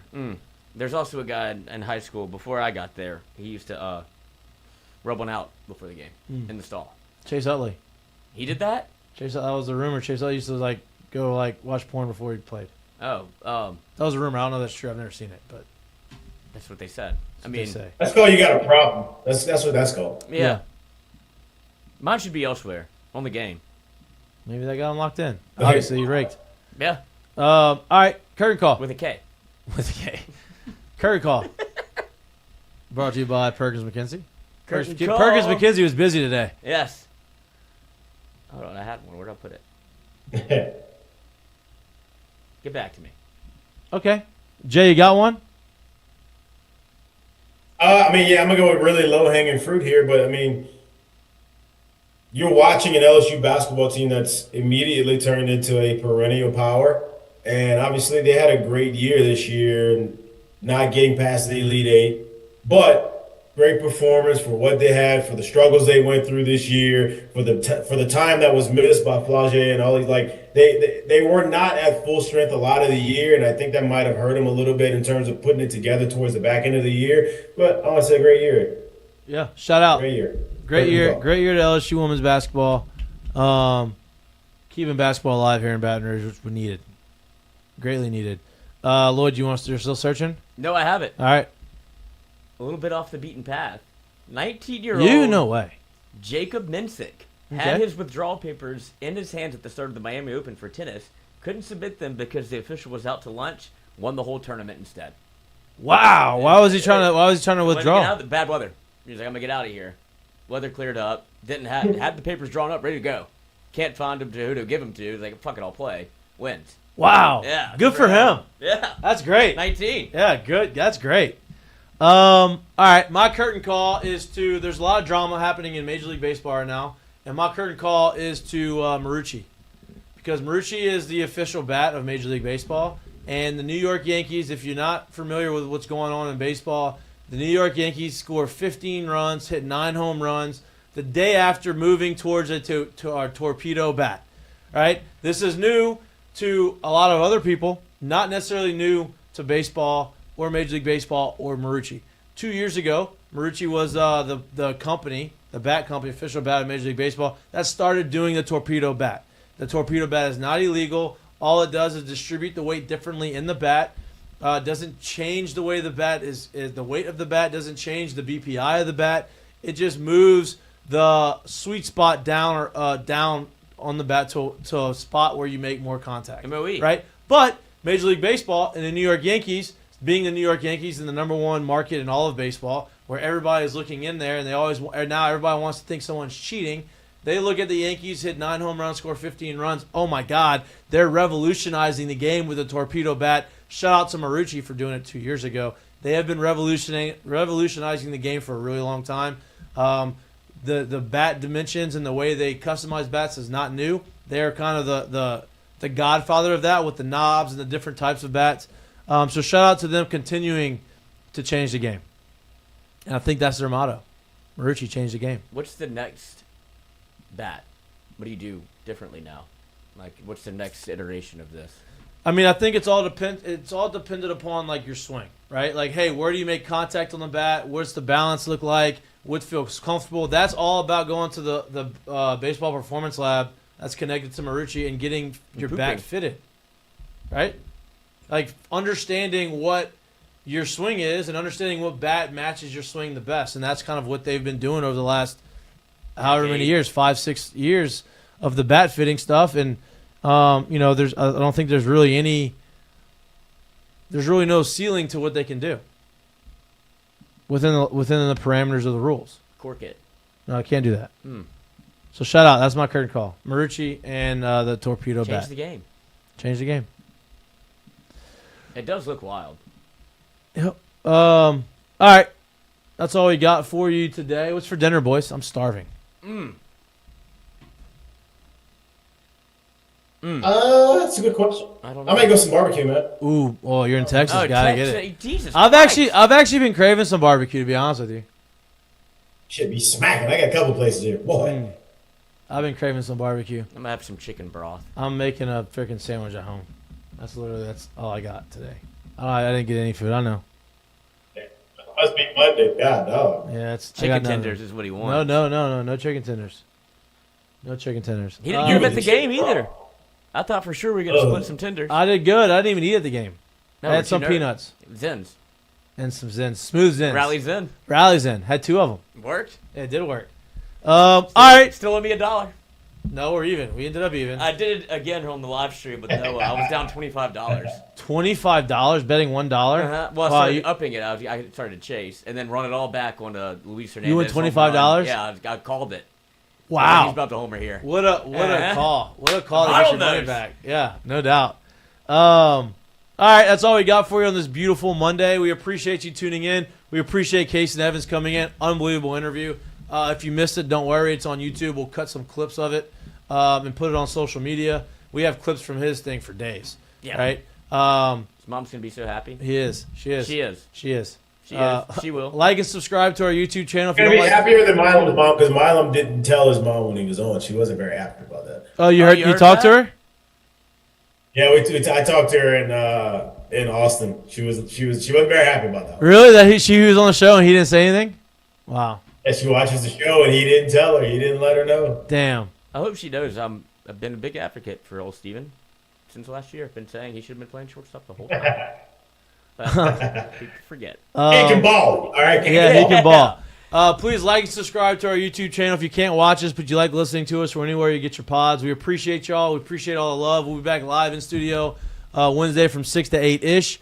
Hopefully with Jay Johnson back on the show, obviously depending upon their travel schedule. I would imagine. Well, they're going to be gone. Wow, I didn't like you today. There we go. We got one. Depending upon their travel schedule. When do they leave? I would imagine they leave tomorrow. The game is No, I would imagine they leave on Wednesday, which means the game is on Thursday. So this may not be a Jay Johnson. We're gonna see if hopefully he can get in after practice. I don't know when they get there. Doesn't seem like it. But it would seem like he should, considering they just swept after. Yeah, but it's not about him not wanting to. It's about availability. You know, your best ability is available. Yeah, they're on the field. Lord, they got practice on Thursday night. They have a Thursday night practice. Do it from there. Yeah. We'll see what happens. We'll have a great show for you on Wednesday, regardless. We appreciate y'all. We love y'all. We'll see y'all Wednesday. Peace. Goodbye. Later, Jay. Love you. Good. He's so Texas now. He said howdy. Next time, wear a cowboy hat. Wear a cowboy hat. You're not a Texan. Get some boots. Got some sand in my boots. Oh, hell.